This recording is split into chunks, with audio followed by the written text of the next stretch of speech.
ओम नमः शिवाय, जय महाकाल। हम सबको पता है कि 4 दिसंबर को मार्गशीर्ष महीने का जो पहला सोमवार का दिन है वो आ गया है और ये वीडियो है धन संपदा के लिए। अगर आपके घर में माँ लक्ष्मी का वास नहीं है, पैसों को लेके बहुत ज़्यादा प्रॉब्लम में हो, आपके घर में कर्ज की समस्या बढ़ती जा रही है, तो ये वीडियो आपके लिए है।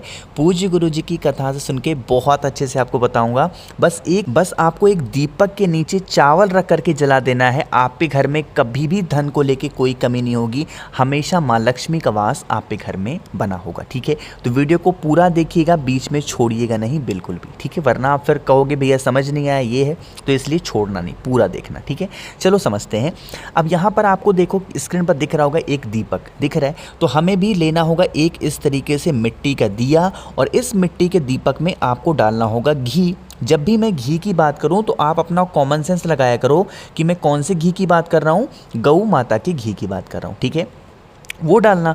और यह उपाय हम कर किसके लिए रहे हैं? माँ लक्ष्मी के लिए कर रहे हैं, उन्हीं के लिए तो कर रहे हैं। तो माता लक्ष्मी के लिए हमेशा कौन सी बत्ती लगाई जाएगी? लंबी बत्ती। अब तरीका समझो, इतना सारा काम आपने कर लिया, फिर इस दीपक को सोमवार के दिन शाम के टाइम पे प्रदोष काल में, कब? सोमवार के दिन शाम के टाइम पे प्रदोष काल में आपके घर के आसपास या फिर आपने गमले में कहीं पे भी बेल का पेड़ लगाया हो, शाम के टाइम पे प्रदोष काल में एक घी का दिया लंबी बत्ती का लगाना। लेकिन लगाने से पहले जैसा कि मैंने स्क्रीन पर लिखा था, आपको क्या करना है? थोड़ा सा चावल का दाना या फिर कोई भी अनाज, आपके घर में दाल हो, आपके घर में चना हो, आपके घर में गेहूं हो, धान हो, कुछ भी हो, बट वो अनाज होना चाहिए। तो अनाज में मैंने सोचा कि चावल सबसे अच्छा है, तो चावल आपको क्या करना है? उस दीपक के नीचे चावल रखना है और उस चावल के ऊपर आपको उस दीपक को रखना, लंबी बत्ती का घी का दिया, माँ लक्ष्मी का स्मरण करते हुए दीपक को जला देना। जब दीपक को जलाएंगे तो आपको एक चीज का ध्यान रखना है कि जो बत्ती का मुख हो वो दक्षिण दिशा की तरफ नहीं होना चाहिए, बाकी किसी भी दिशा में हो आप उपाय को कर सकते हैं। ठीक है, दीपक जला देना।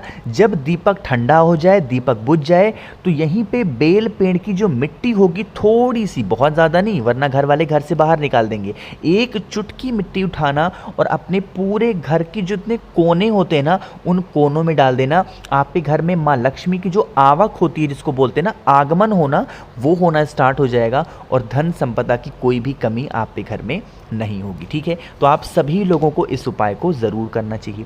बात आई समझ में? चलो, तो पहले उपाय की हमने बात कर ली है जो कि थी धन संपदा की। आगे बढ़ते हैं इस वीडियो में, जो कि हमारा है दूसरा उपाय। और यह उपाय भी किन के लिए है? ये भी है धन संपदा को बढ़ाने के लिए। जब भी गुरुजी सोमवार की कोई उपाय बताते हैं तो उस उपाय को गुरुजी इस उपाय को गुरुजी जरूर याद दिलाते हैं। वही काम मैं भी कर रहा हूँ, है ना? समझेंगे। आपको फिर क्या करना है? लेना होगा इस तरीके से फिर से मिट्टी का दीपक। ठीक है, आटे का दिया नहीं लेना, मिट्टी का दीपक लेना।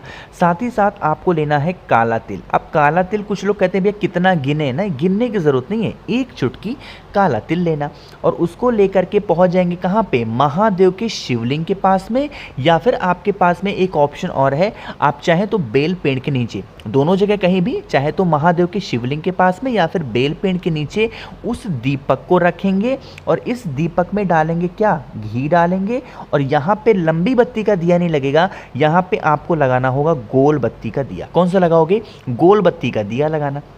जब दीपक लगाओगे तो यहाँ पे वो दीपक आपको जलाना होगा तुम रुकेश्वर महादेव या फिर तुम रुका जी के नाम से। किसके नाम से?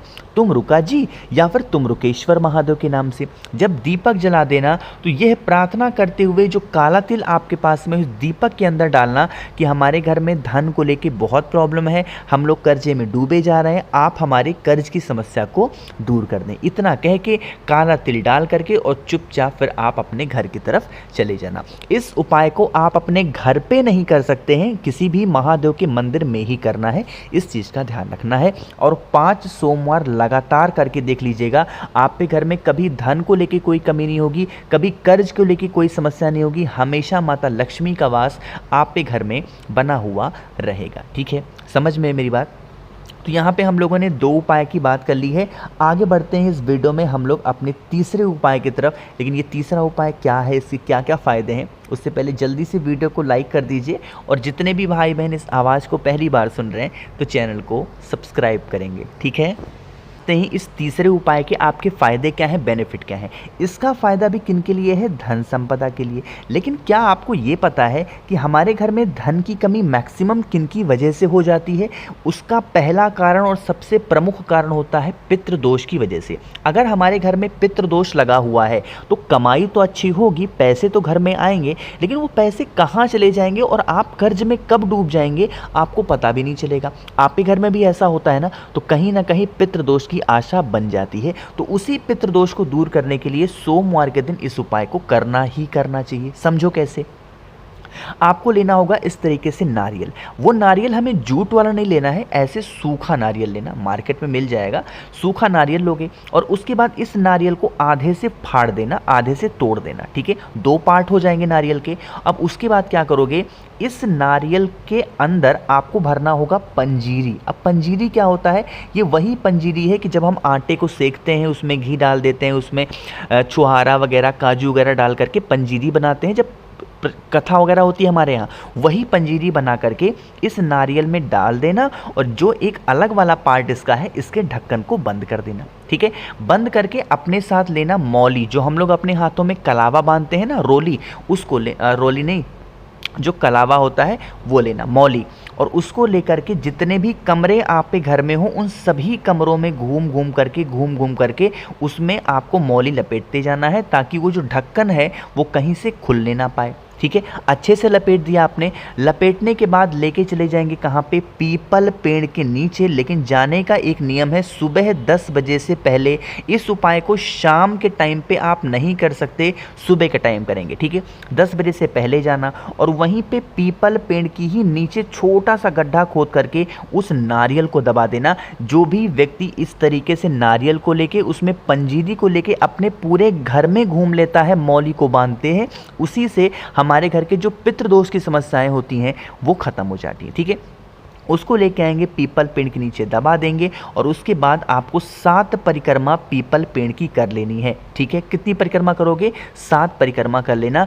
कभी भी आपके घर में पितृदोष लगेगा भी तो वो धन के लिए नहीं लगेगा, किसी और चीज़ के लिए लग सकता है, बट धन के लिए कभी भी पितृदोष आपके घर में नहीं लगेगा, ठीक है। तो आपको यह उपाय ज़रूर से ज़रूर करने चाहिए, ठीक है। 3 उपाय हमने बात किए जो कि बहुत आसान और बहुत ज़्यादा ईजी थे।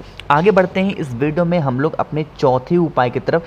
3 उपाय की तो हमने बात की है वीडियो में जो कि थी धन संपदा के लिए, लेकिन ये जो चौथे उपाय की हम बात करने जा रहे हैं इसके 2 फायदे हैं। पहला फायदा तो आप धन संपदा के लिए कर ही सकते हो, दूसरा ये उपाय आप इच्छा पूर्ति के लिए भी कर सकते हो और अपने रिलेशन को मजबूत करने के लिए कर सकते हो। ये उपाय भी गुरुजी हर बार अपनी कथा में आप सबको याद दिलाते हैं, वही काम मैं कर रहा हूँ, ठीक है। समझेंगे। यहाँ पर फिर से आपको मिट्टी का दिया दिख रहा है, तो आपको भी क्या करना है, मिट्टी का दीपक लेना। ले लिया। अब लेने के बाद में क्या करोगे, आपको लेके जाना है या तो महादेव के शिवलिंग के पास में या फिर आपके घर के आसपास कोई भी बेल का पेड़ हो वहाँ पे जाएंगे। इन दोनों जगहों पे कहीं पे भी उस दीपक को रखेंगे शाम के टाइम पे प्रदोष काल में। इसमें क्या डालोगे, आपको घी डालना। अब यहाँ पे जो तरीका बताने जा रहा हूँ, मेरी बात बहुत ध्यान से सुनने की कोशिश करेंगे, ठीक है।